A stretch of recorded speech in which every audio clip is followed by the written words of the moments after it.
Again, coming to you live from the Funny Farm. So much going on. Almost have my, I've been racing to get my poultry barn done in time for the meat birds that are coming. I think I've got 90 chickens and 20 turkeys coming. And they weren't supposed to be here until the first week of September, and then we just got the call 5 minutes ago asking if it's okay if we take them early. I guess they have some surplus birds. And that kind of freaks Sarah out because we're not quite ready, but I'll be ready. I'll get it done. Reason being for me is because a friend of mine who's a butcher and meat shop owner has been buying pork piglets from the Hutterites in northern BC, I think. Anyway, they informed him the other day that Agriculture Canada has told them to not sell to the public anymore. Those Nazi. So anyway, in the back of my mind, I've been wondering, how long until we can't get the baby little chicks for the meat birds anymore? Soon, right? So Sarah wanted to push off, say that we couldn't take them, and I'm like, no, we can take them. And I guarantees I'm gonna get them. So I just got a funny feeling something's coming down the pipe even farther when it comes to that bullshit, right? From our fascist Canadian government who's in power right now. Hopefully not for too much longer. What else? I usually have a list of shit I want to share with everybody, but I'm running a blank. We have a photograph I got to share right away. I forgot to include the photograph from one of the original emails in yesterday's new record-breaking email. And here's that photograph here. Obviously that shows one hell of a huge being, right? What else? Received text through Sarah to me from our superhero First Nations ladies who asked for us to be present, me to be present today at a present something going on with a different topic other than this Sasquatch topic. And for those ladies, I'll drop anything. I'm there. They need support. I'm there. So I got that going on this afternoon.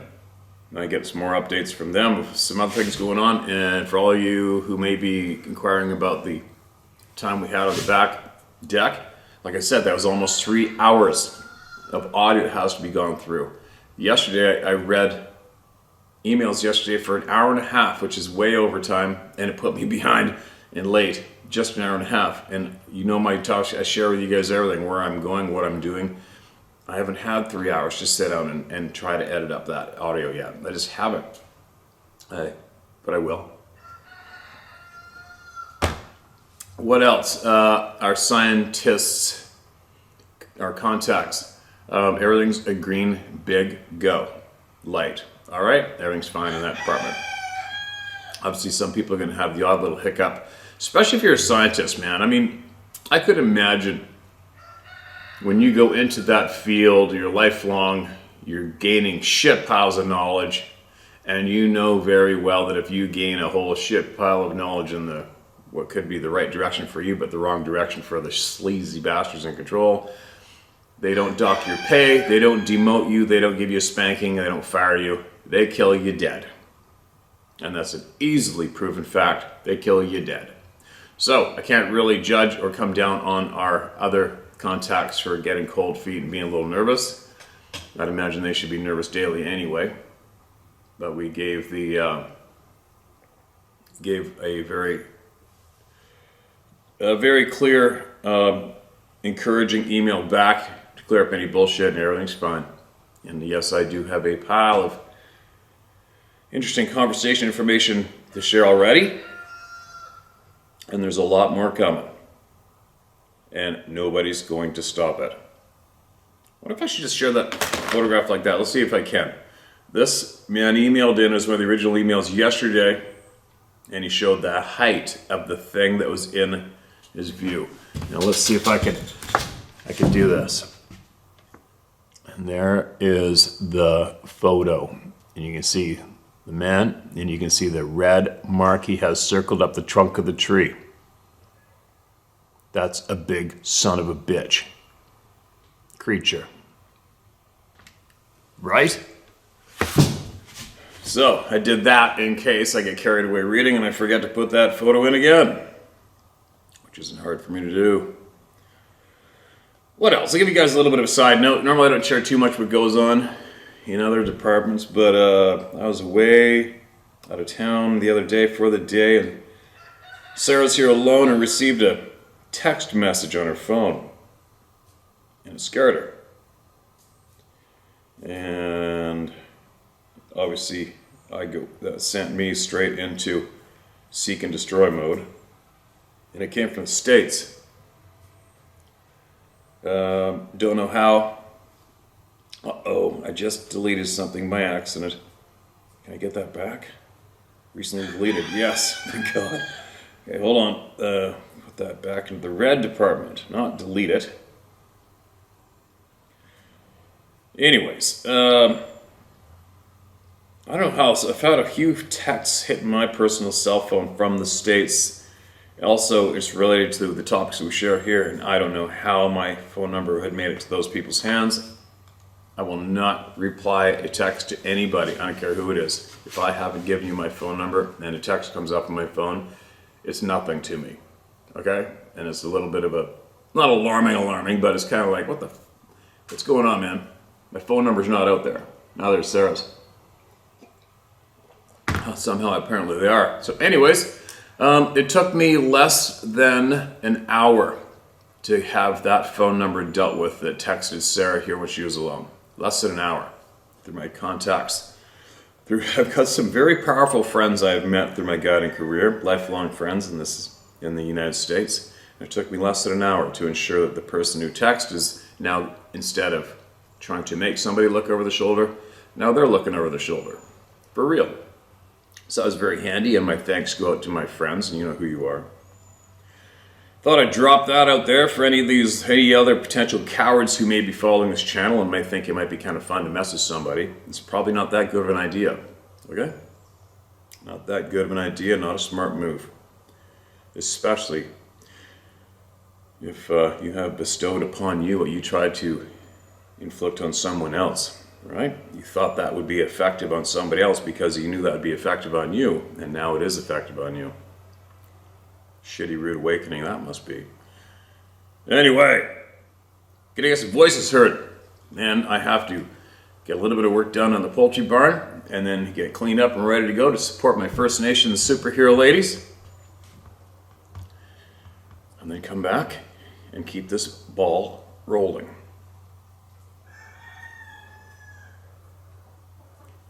All right, what do we got? This is a real short one.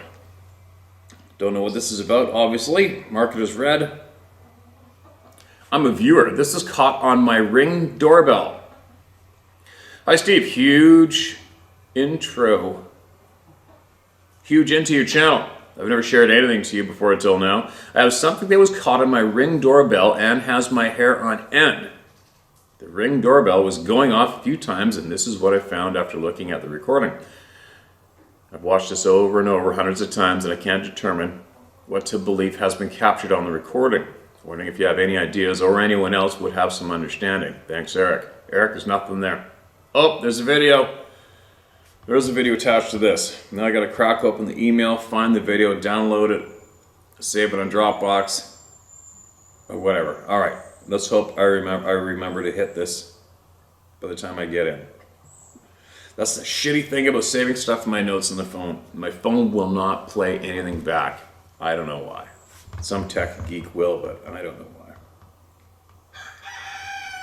So I can't open that right now, and I can't look at it right now while I'm reading people's voices. All right, here is a freaking book again. All right. You guys have seen me come across book-size emails in the past, and it's usually towards the end of a little session of hearing voices, and then I pass them. So it's good timing. I've caught this right in the open. A little more gulp of go juice. Here we go.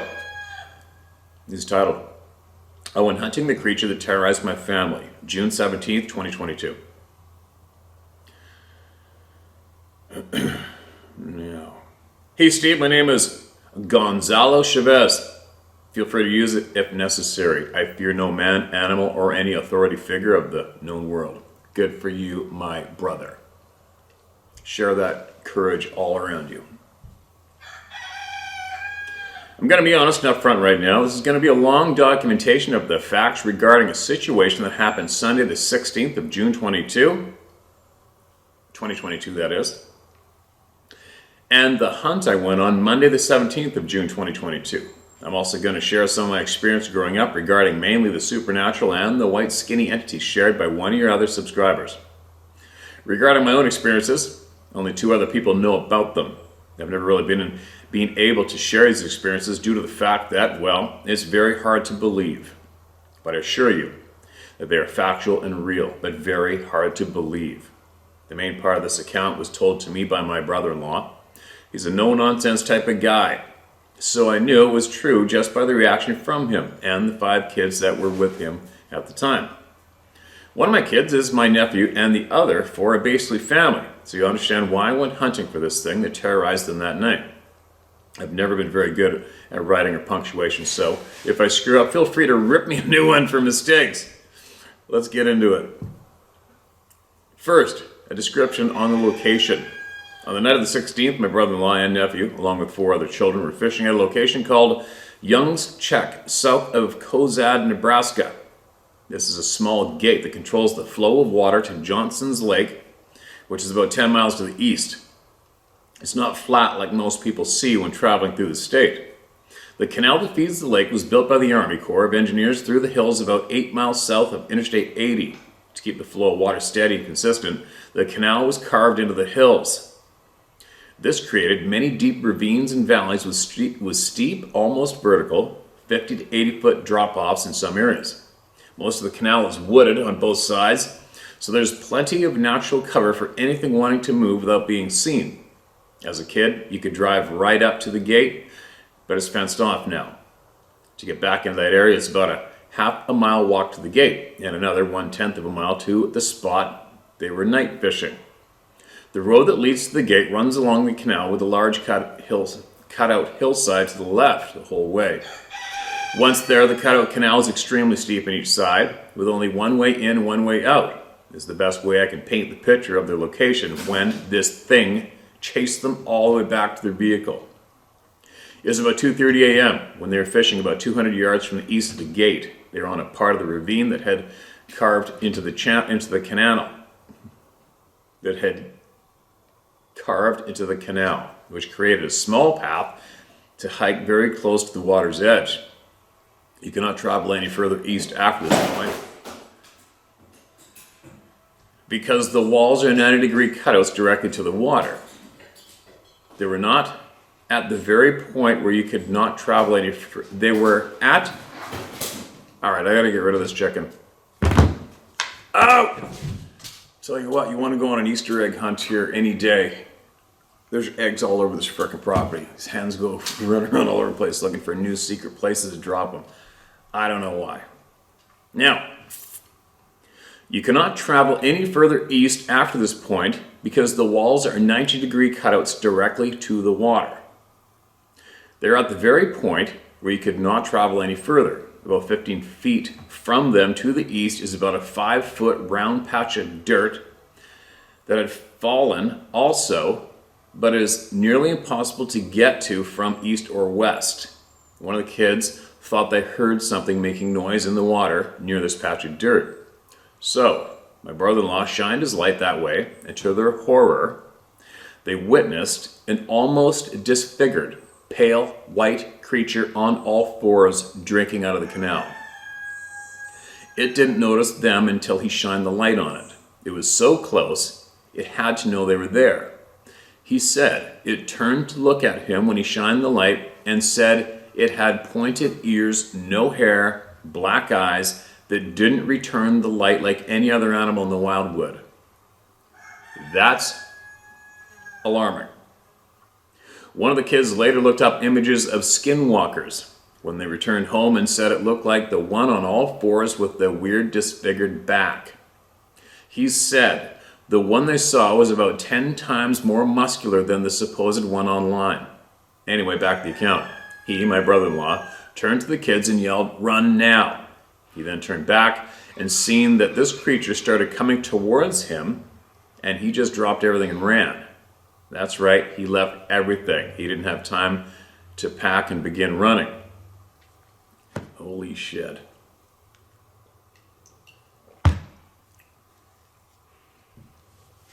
He only ran about 15 feet and looked back to see this thing eating the chicken liver they had abandoned, along with a few other items he had no time to grab. It then began to scale the steep drop-off going up the hill and was matching their pace as they ran on the road below. They reached the gate. He told the kids to keep running all the way to the truck and get in and don't stop.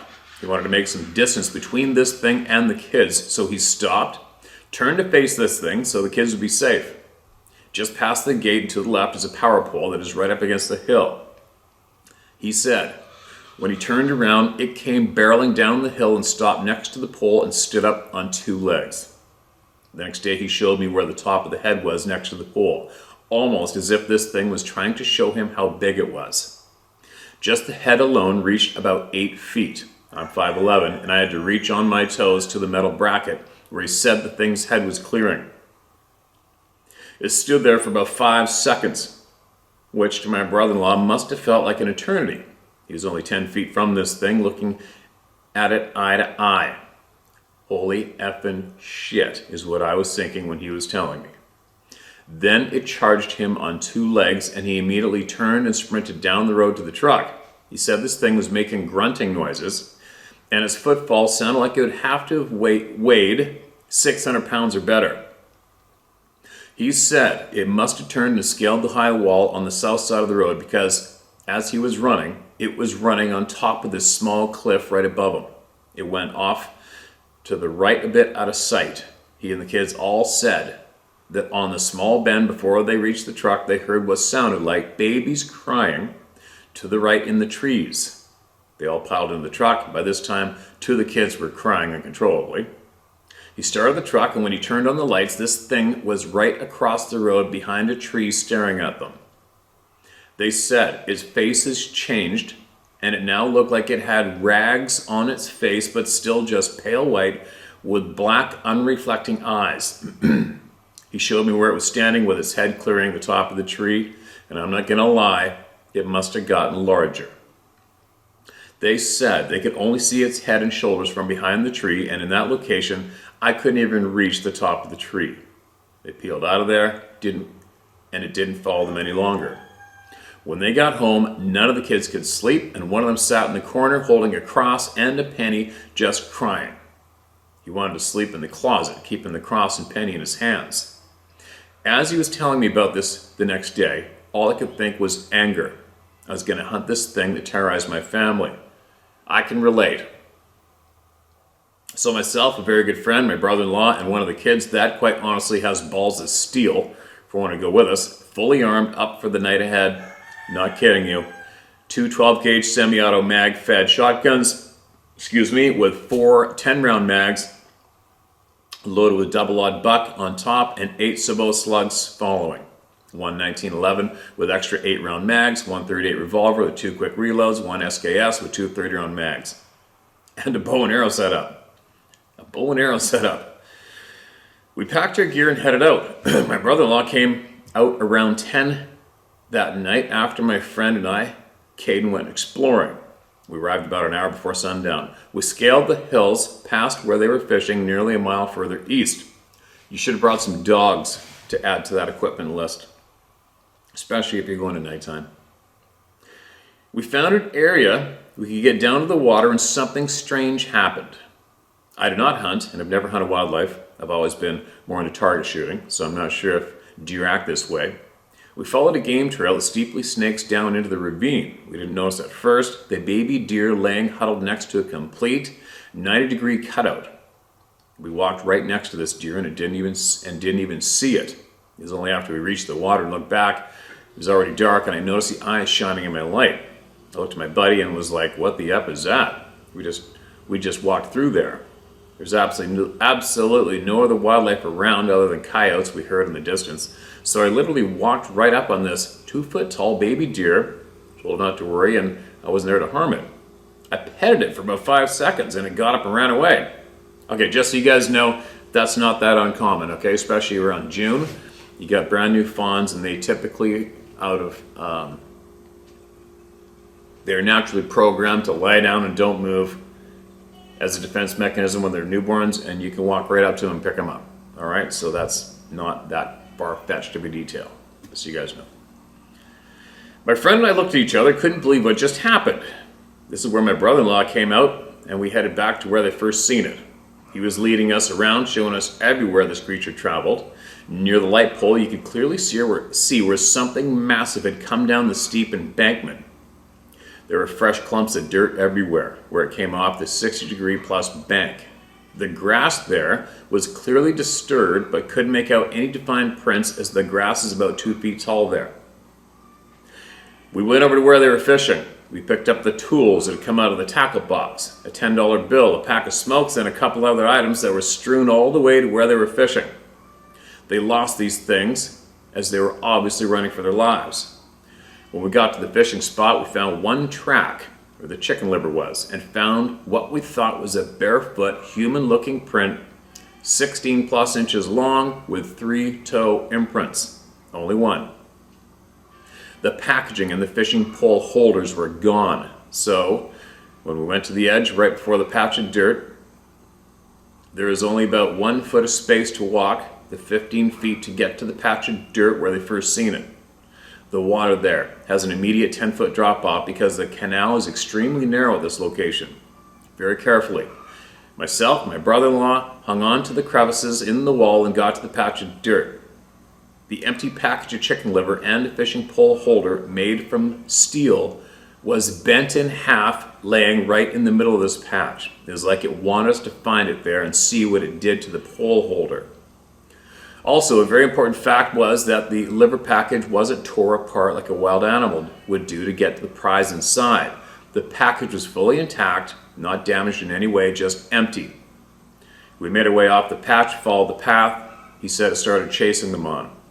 Near where he seen it eating the liver, we found weird tracks heading up the steep embankment. They were like 1.5-inch round holes, dug into the dirt about 3 to 4 inches deep. They also entered the dirt at about a 20-degree angle and really didn't disturb the dirt around them. It was weird. All these tracks were spaced about 4 to 5 feet apart, and whatever it was, bipedal or extremely large enough that the 60-degree embankment was no match for it. It just didn't make any logical sense on how these tracks were made. After this, we put out some more liver we brought with us. We put it next to the pole I mentioned earlier and found a good spot by the gate that provided a good bottleneck to make the most of the firepower we had. Also, it would have to travel 20 feet on the road to get to us, so we would have been able to unleash hell on it had it come back. We had a clear vantage point to the liver by the pole and waited there in the dark for about an hour. Nothing happened, but Caden said he felt something watching us the entire time. I did not feel this, but then again, I have absolutely no fear of anything, so maybe I didn't pick up on it. This creature obviously was very intelligent to do what it did, so if it was just a wild animal in the area looking for a meal, it would have come back tracking the smell of the nasty, stinky liver.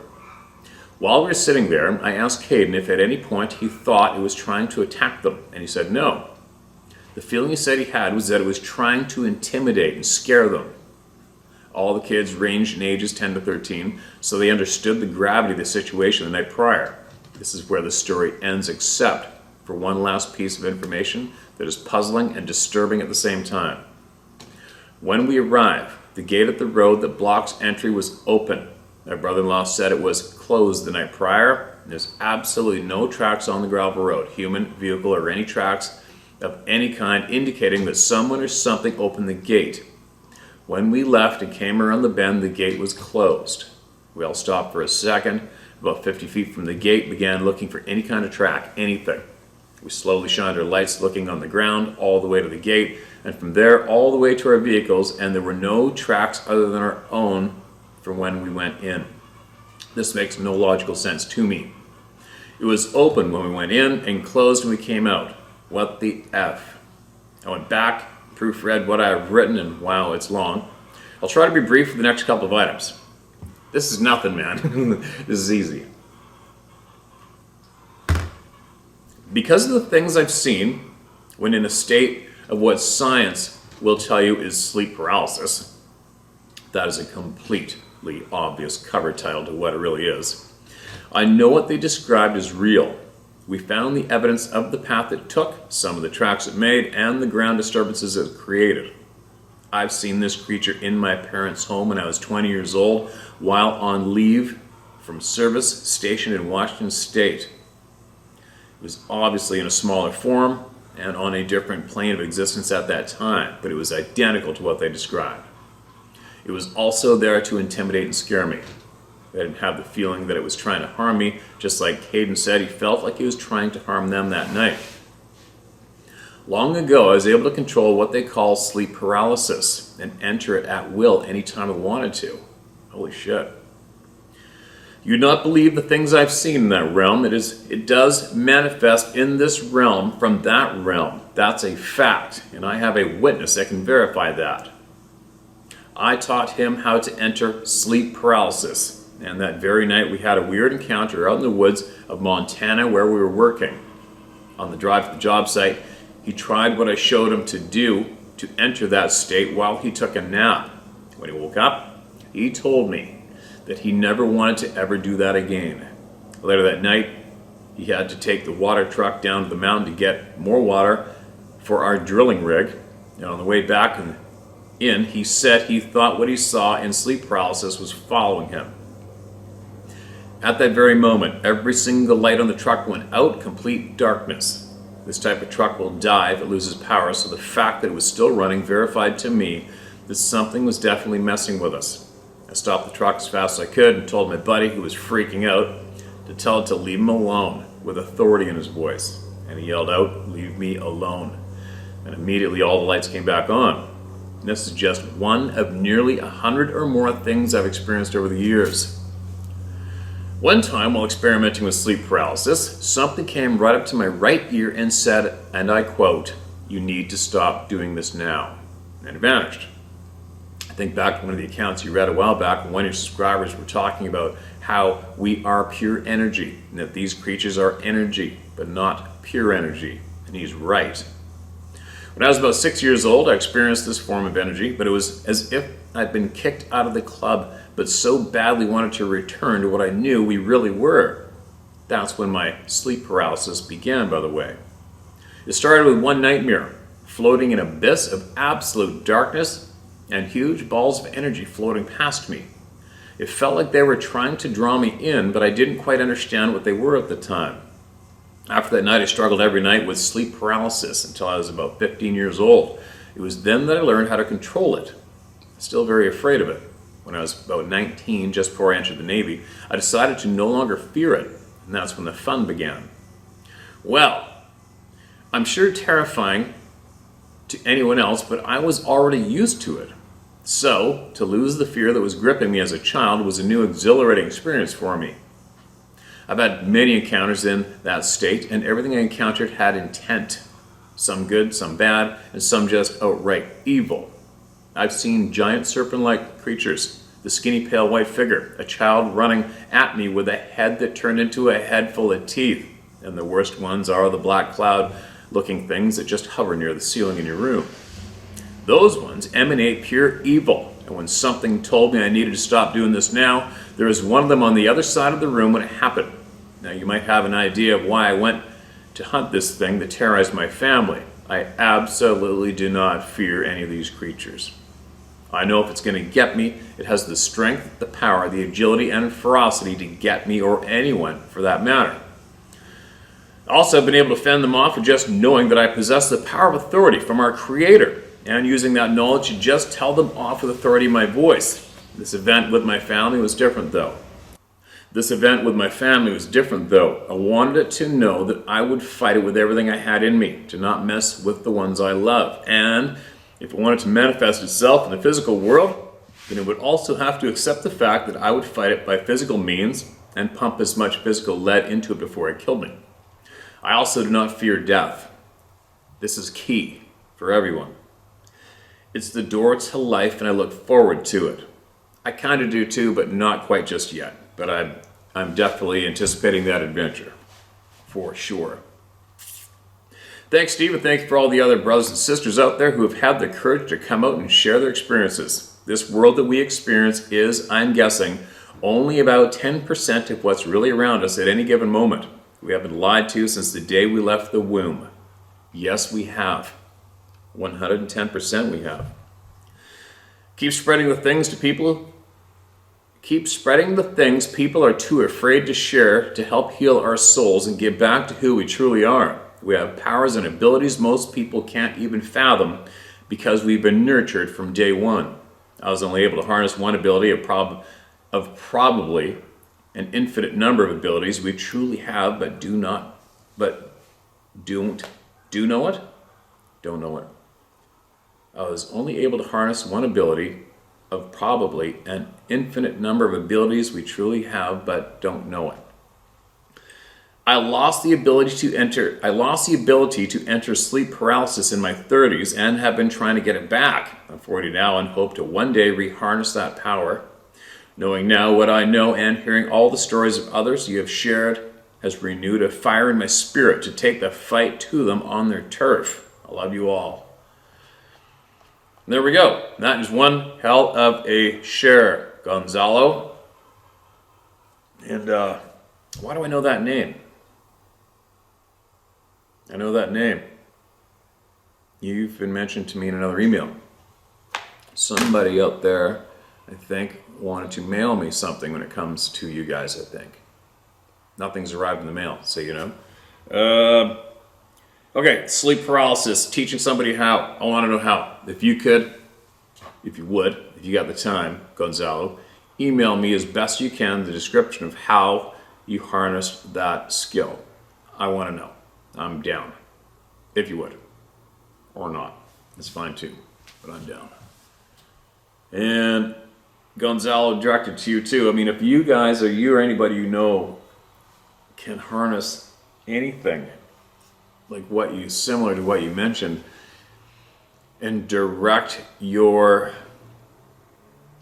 attack, so to speak, on some of these beings you described, is there any way that those skills can be directed at the living beings who are having an absolute negative impact on the human race today?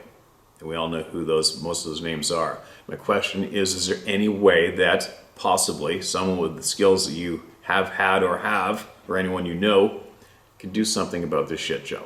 That would be, I don't know why that's what first popped into my head. Now, another thing for me being the professional hunter that I have been, I learn everything I can about every game animal I've ever gone after, and I eat every one of them, except when it's predator management. When I hear of anybody sharing, like whatever beings are brought up on this channel, if they have to drink water, all right, I don't care what the description of the being is. If it is drinking water, that thing's going to die from a hole in it. That's all there is to it. That's no special. That is a sign to me that is no special character when it comes to breathing and eating and having to drink water. Anything that has to drink water, you put a hole in it, it's going to die, right? And then as well, we've had numerous accounts of whatever being you might want to talk about, Sasquatch, Dogman, whatever. These things have to breathe. They need oxygen to go in them to make sound come out of their mouth, right? Just thinking rational thinking. That tells me that you put a hole in that being, it's going to die, right? So that's what can also make my mind hit a little bit of a confusing wall when it comes to the abilities of some of these beings. It's like, okay, wait a minute. So you guys got to breathe oxygen and you got to drink water? Yeah, you can vanish. That's confusing for me, because if you can breathe, if you need oxygen, I could kill your ass if I had to.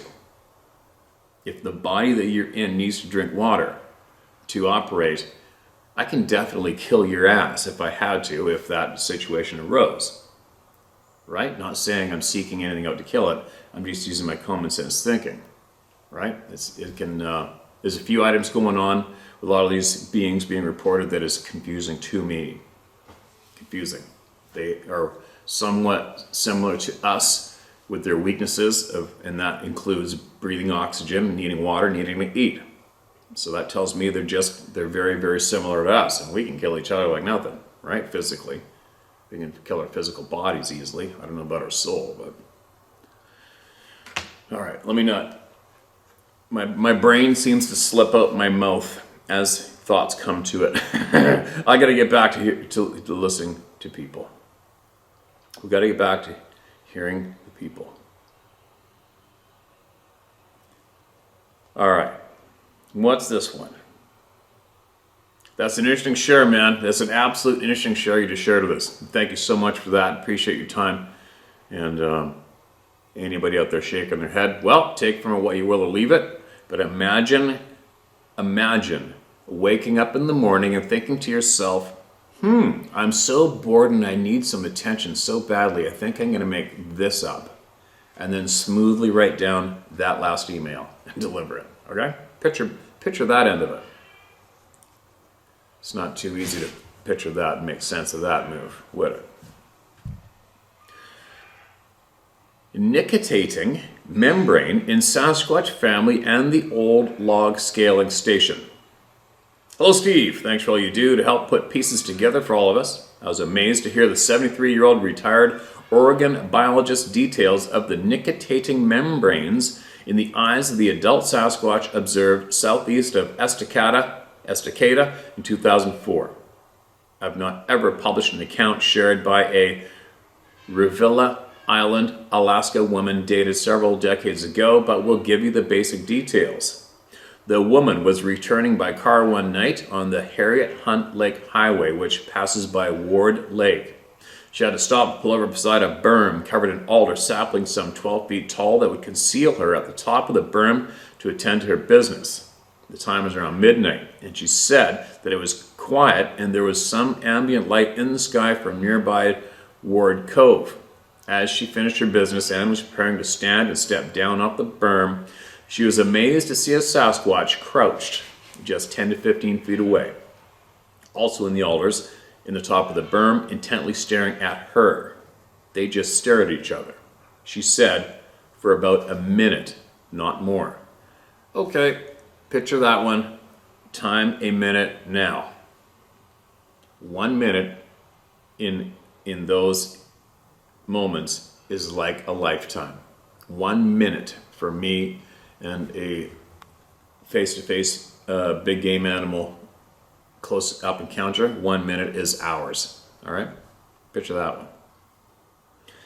She couldn't see his face clearly. She said it didn't seem aggressive, just curious, and she added there was something very strange about its eyes. She said she noticed a membrane that came from the edge of the eyelids but was not an eyelid, sort of like what some animals have that covered what in humans is the white of the eye, but it was pinkish. She turned away, quickly stepped down through the alders to her car, but it did not move from where it had been crouching. She said she had not reported her encounter to anyone because not only were the circumstances embarrassing, but who would believe it? I would.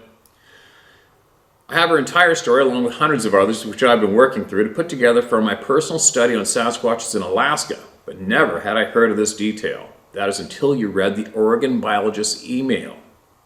His guess that the membrane could be a function of protection from daylight during daytime, but I wonder if the pink or red might also have a benefit for nocturnal vision, where the red filters can enhance night vision without exhausting the retina's rods required for night vision. Perhaps there is a function that would allow the eye to be more sensitive to infrared and to be able to pick out heat signature over great distances. I really don't know, but it has me wondering. Although there is much in the electromagnetic spectrum about Sasquatches that is suggested by not just eye contact, but also by the native admonition not to look them directly in the eyes. You may use my name. Thanks again for all you do, and thanks to all the tens of thousands of those sharing in this club of no return. Together we can put our pieces into this puzzle that we all find ourselves part of. J. Robert Alley. Thank you, man. Appreciate you. I think you sent me a book. And please keep sharing with us. All right, man? Keep sharing. Keep sharing. Appreciate you. That's interesting, isn't it? It's very, very interesting. Yeah, very interesting. Holy cow, here is a book. Another book. What am I going to do with this? How late are we? I really cannot sit here for more time than I allow. I am just getting the... All right, I'm going to save that book for another time. It's too long for right now. I got too much going on, you guys. I have to get ready for these meat, chickens, and turkeys. And I have to go and support my First Nation superhero woman today. And then tomorrow I can hopefully get into a book. All right, what's this one? How long is this? This is manageable. This is titled Crazy Day. That seems to be the theme of my entire everyday. All right. Hi, Steve. First off, great channel. So my story or experience starts off a day's ride on horseback from a place not too many people have heard of, being Goldbridge, BC. Here we go. My old backyard. There's a handful of us that have had experiences all around there. Population about 75 people, and that's counting their dogs, LOL. It's small and way the hell out in God's country.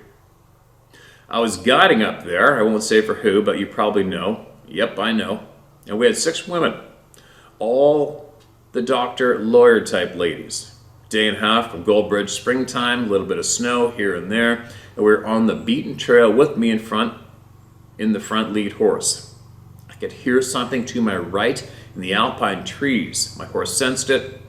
Her name is Leah. She was watching to the right and the left down the hill. Something was out there, and very so often Leah would just stop, perk her ears, a little nudge, and she would carry on. The trail we were on was beaten, and Sandy and I noticed a fresh, very fresh black bear tracks. The tracks stayed on the path for a few minutes. Then beside the bear tracks, a human bare foot. It appeared to be following the bear. The footprints, not really big, I would say size 11 or 12, kind of wide, strange shape in a way, but I thought to myself, what the hell? Oh man, one day I'm going to be in a land of no helicopters. One day. Somewhere. There's got to be somewhere left on this planet where these pricks aren't flying around all over the place. Has to be.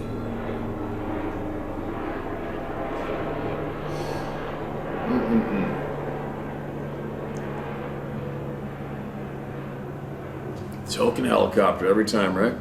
And if you think they're flying due to me, give your head a shake. That's not the case. I thought to myself, what the hell? There's no way a person could be up here a day and a half ride from Goldbridge and another 3 hours from there to the next small town, Lillooet. We are way the hell up in the Alpine and so far from civilization. But here they are, springtime, and human-like prints following this bear. I didn't point the bear track to the clients, normally I would, as they are paying big money for the wild nature experience, and to point out a bear track, then to point out what looks like human bare feet. Well, that would just scare the living shit out of them, I'm sure. To be honest, it had me a little concerned as well. Another 100 yards or so, the bear and footprints seemed to veer to the left, down the hill to a long meadow, with pine and spruce tree, thick forest on to the side. About 3 minutes later, I hear a hell of a racket. Trees being broke, sounded like an elephant was in the bush down to our left, and sure as shit, out comes a great big black bear, running out of the bush full speed, and it was scared, really scared. As it ran, it kept looking back as if something was chasing it. But whatever it was, that bear wanted nothing to do with, and as it ran by us 100 yards away, I could see on its left hind quarter it had a dinner-sized plate chunk of hair missing, like the hair had been just ripped right out. Not a bite mark, and didn't look like a wound from another bear claws, just a full-size chunk of hair missing. A little bit of blood, but mostly pink flesh, and obviously it was very recent. Well, that's interesting, because at first I was going to say, well, it was rubbing. Springtime, they rub their fur off, but not if it's pink with blood. Now, I've been hunting and guiding for bear a lot. I kind of know them pretty good. When I was 11, I'd received my first gun, an old Kentucky caplock, and I was chased up a tree along with my cuz and saw a sow with a cub put the run on us in a cow field. One big bull pine, one big pissed off sow, and one cub, 2 young kids running for the only safety around. Cuz dropped his .22, he had no sling. Oh, I gotta rub my eye. Something is in my eye. Sorry, guys. Damn.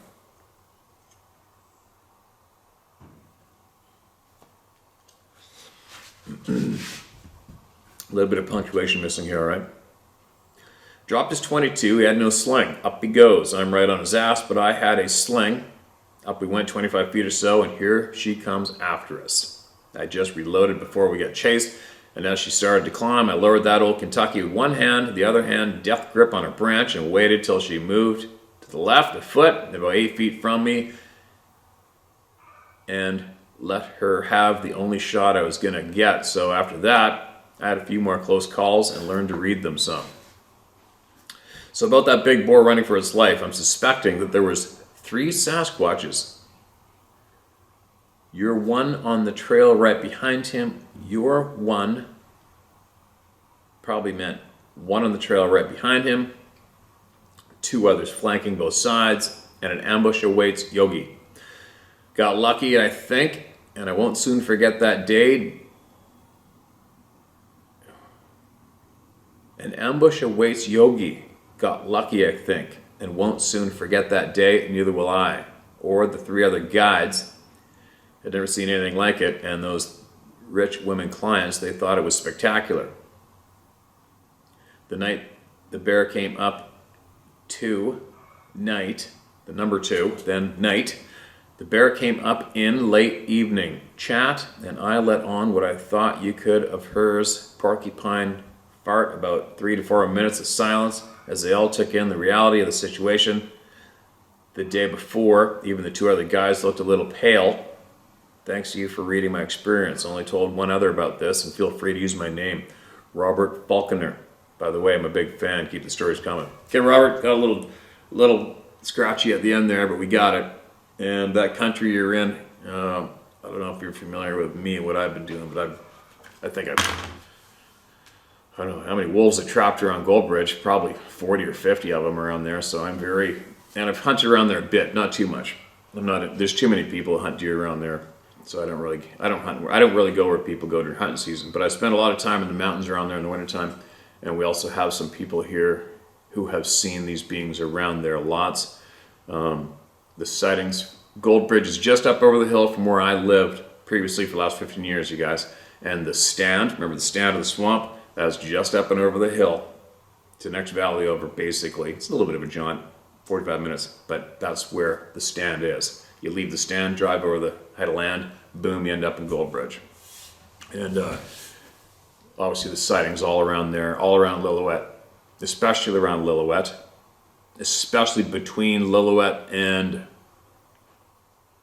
what's that ranch? Damn it, the ranch on the way to Cache Creek on the right. I trapped wolves for that rancher before too. And there's a shit pile of stuff going on around there, and that's also where our friends who generously sent me the bear bones. He sent me bones that were left for him, always the same bone of the forearm of a bear. The Sasquatches left for him when he was hunting bear on a trail in the same rock, and he shipped those to me in a bag, but one bone is huge, and I really do need to get the DNA done on that bone, I think. I'm babbling. I'm just saying there's a lot going on around there. Always has been, always will be. And yeah, it's interesting. I didn't know, I knew that you guys did pack trips out of there, just plain horseback pack trips. And I know why you didn't mention that person's name either, because he's always been a controversial figure when it comes to outfitting and horses with not that good a reputation. But I didn't know you guys did rides that direction. overnight pack trips. But anyway, I thought you guys are yeah, whatever, unrelated to this topic. Let's carry on. Let's carry on and get some more voices heard, a little more go juice in me. Now, about the ambush thing too, like I've said a million times, these beings don't need to ambush anything. They just don't. May come across to us as an ambush, not a chance. They can just come up and grab you anytime they want, or grab whatever they want anytime. Alright, this is titled, Bigfoot Wrecked My Life and Got Me Locked Up. Hi Steve, hope you're well, and I hope you can share my story. It happened many years ago. My home life as a child was very bad and violent, to say the least. I even had the horror of watching my father. Okay.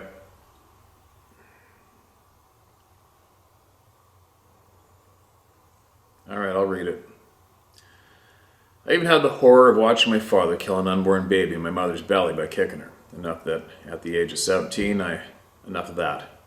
At the age of 17, I'm 60 now. That's dark. That's unfortunate. I used to hunt and fish to avoid being home. I was out to snag a deer and was not very lucky, as I was almost out of the area of my regular hunting spot in the Plaster Rock NB. I could smell this sort of skunk and rotten onion so strong you could taste it. I was just rounding the bend of the trail and was about to release the hammer for the firing pin slowly, take out the clip, and then empty the chamber. I was very sure there was a big old bear handy. That is how I chose to take my ammo out. What? Out of nowhere, I heard these what sounded like the biggest footfalls ever, and in a split second, there it was, 10, maybe 12 feet in front of me, and it was at least 10 feet tall. I pointed upwards and fired, pure reflex, nothing, but it went down. My gun was a very old 270. It struggled to get up. At that time, I shot it again and put it back down. He could not get back up, so I finished him with a round to the head. The first shot I fired was a through and through, taking one hell of a bunch of entrails and flesh out. The shot itself was by fluke, almost center mass. Steve, these things are very real, and I know what I killed, and it was not a person or a bear, it was a Bigfoot. I told my folks, and they said I was on drugs, and I was the reason for Dad being a violent drunk and had me placed in Centera Care, which was a very abusive nut house in St. John's, New Brunswick. The treatment in there effed me up even worse. They at first told me I was trying to hide a murder, then they asked me to show them the body. I did not trust, so I never did. I figured if I did, I'd go to prison for one, either killing an almost extinct animal of a gorilla that escaped from someplace, or a gorilla that escaped someplace, so they decided shock treatment would help. I guess it did. I got out of there and went to prison anyway for car theft, 39 months. All I can say is, Steve, you're doing the right thing with your channel. Please be careful of the government here in Canada. Steve, they are deadly. Mike H. There is quite the handful. That's quite the handful to share there, Mike. The dark part of that story is very unfortunate. Very, very unfortunate. And to come here and share with the world that you shot and killed one of these beings, you know how the reaction is going to go down in the comment section below, right? The crowd's going to go nuts on your ass. A lot of people are going to say no effing way. A lot of people are going to be saying show us, share us more, share more, give us a description, whatever, right? So there you go, you guys. Take from what you will or leave it, and you are hearing exactly what I'm reading for the first time ever as we go. All right, I'm going to go one more. It's titled Sasquatch Breaking a Tree. Hey Steve, I have what I believe to be 3 encounters to share. I live in the western Middle Tennessee area near the Tennessee River. Just call me AJ. What I believe to be my first encounter happened to me around age 10, I'm 54 now, so this is around 1978. And I was walking out in the woods near a creek that ran behind our house. The The further I got away from our house, I began feeling as though I was going to be sick to my stomach. All of a sudden, I was overcome with fear that I could not explain, and then I heard this. 2 short whoops, followed by a 2-toned, 2-syllable whistle, followed by another. I stopped in my tracks. I yelled out, "Hello?" No response. After a few seconds, the whoops and whistles happened again, then again. I started heading back toward my house, and I could hear sounds of what reminded me of an aluminum baseball bat striking something over and over. This continued until I reached the edge of our property. Being 10 at the time, I thought nothing of it, other than my imagination getting the best of me. My second encounter happened to me when I was around the age of 15. At this age, I was always riding my ATV on nearby logging roads and trails. I would do this almost on a daily basis. If I wasn't riding them, I was walking them. At this age, when I was walking them, I was also armed with either my Marlin 30-30, my Browning 410, or my Remington 22. On this day, I did not recall which gun I had. The reason I walked with the gun was in case I came across a snake, or if I was able to practice shooting at random targets. I was deep within the woods on a logging road about 2 miles from my house. This opened up into a cleared field that I used for hunting in deer season. As I entered the clearing, I was scanning the area. What caught my attention was a rather tall tree across the field. The top of the tree had quite a bit of movement going back and forth and shaking. I thought at first there were squirrels chasing each other, jumping from limb to limb. I made my way towards the tree. My attention was still focused on trying to see what was up in it. I got about 50 yards from the tree and still couldn't see what was in it, nor the base of the tree. As I approached the tree, I got to where the base of the tree was becoming exposed. I got about 30 feet from the tree when I saw what was making the movement at the top of the tree. I saw a very large, hairy arm and shoulder appear to the left of the tree and was grasping the tree from behind. I saw the black left portion of this being moving side to side with the tree in its grasp. I was in disbelief as to what I was seeing, and I yelled, "Hey!" thinking someone or something might respond. I got no response, and with a gun in my hand, for whatever reason, the thought to use it never occurred to me. I never saw the front or the head of this being. I don't recall seeing any other portion of this thing other than the left arm, shoulder, and hand. The hair was reddish-brown in color. A couple of things that stood out was that there was a group of longer hairs that appeared bundled together, hanging down from the elbow. This reminded me of a turkey's beard. The skin was not visible on the shoulder or arm, but appeared sort of gray on the hand. That's consistent, isn't it? Grayish colored skin. That is a description probably 99.9% of the time. The hand had hair, but the skin was visible. The thumb appeared to be injured or deformed. It was a very bright reddish purple and appeared swollen from the other digits. That's all I remember from that encounter. I never felt dread. I never smelled any unpleasant odor. I did smell a very, very dominant wood scent as if at a lumber mill. My memory from that encounter ends there. I'm not really sure what to make of anything else of it other than when I returned home the rest of the day, I did not think anything about it. The next day I started tracing my thoughts the previous day and realized that I could not account for a few hours. I am not sure if my mind was in a fog. I decided to ride my ATV back to the location of the tree, and that tree was broken over exactly where this thing's shoulder was. Well, so much for them being protectors of the forest, right? I always get a kick out of that when people say, they're the protectors of the forest. Well, why do they keep breaking trees in half? Contradicting, isn't it? I did not see it break the tree, but it was broken when I returned to it. It was still there, just broken. At the time, I did not try to judge the height of where the break occurred. I just know that the portion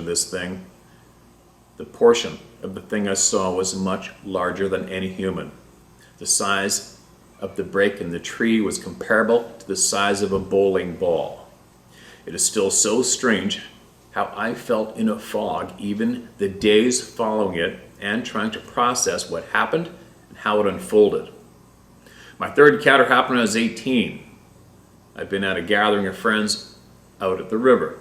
It was getting late, so I decided to leave.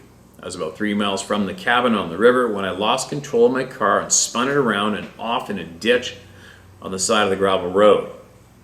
I could not get it out of the ditch. There were still a few people that hadn't left the party yet, so I thought I'd walk back to the cabin, hitch a ride back toward town or to my house.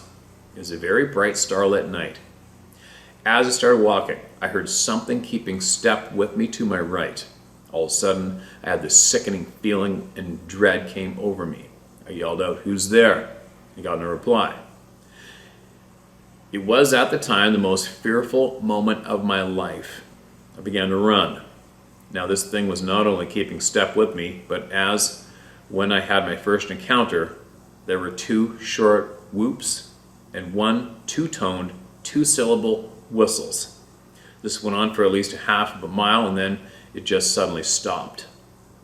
Where I heard the movement and the sound seemed to be within 20 or 30 yards of me, but it's hard to say for sure. I never saw or smelled anything, but I know what I heard and I know what I felt. Well, that's my story. It happened so long ago, but as I stumbled upon your channel, I felt I should share my experience. Appreciate what you're doing, and I hope that it will lead to people being a little more open-minded as to what is really occurring out there and how we as a people, the human race, is being controlled to believe what our governments want us to believe. Regards, AJ. So true that another person enters the club with no return and has the same thoughts many of us do. Once you're slapped in the face with this fact, then you question everything, and then you start seeing the absolute facts. It just leads to truth, left, right, and center. Hard truth to swallow for most of us. But the truth is that we have been misled and absolutely suppressed, miseducated, all in the wrong direction. And it kind of sucks ass, right? But like you say, you just shared your email hoping it's going to help somebody. You did, without a doubt. Every single email that comes in helps. Who knows how many people are sitting on the fence overlooking the round table of knowledge, right? The club of no return. I wonder how many members of the club are sitting on the fence right now. There's got to be who knows how many, right? I mean, over was it close to 5 million views just on this channel alone? My other channels got around 4 million or something views this past few weeks. Just in a few weeks, right? So there's a small handful of people out there interested in the truth, watching this channel, and who knows how many people are sitting on the fence, struggling with either whether they will or not, or how they're going to share their story. And many of people out there think that it's too much, and nobody's going to believe you. Well, get over it. Because there is a shit pile of people here ready to embrace it, listen to it, and deal with it, and help you deal with it, all right? Now, what else? Obviously, the members of the pricks who don't want you to know anything, they're here too. 110%, you little slimy weasels are here too. Slimy little weasels. Yes, that's what you are. And who else is here? Well, enough about that. I gotta go. I'm babbling. I'm in a bit of a fight mode today. I feel protective of my First Nations superhero ladies. Their story that they are sharing today has got me growling. Somebody thinking they're a toy with texting or terrorizing someone close to me, that's got me growling. And if there are some cowards out there listening right now, make sure when you go to fight, if you want to pick a fight with somebody, make sure you're doing the right thing for you, because whatever you want to bestow upon someone else is going to happen to you. Probably worse, right? Don't be a coward. Don't be a coward. Don't tolerate cowards and expose them. All right, you guys?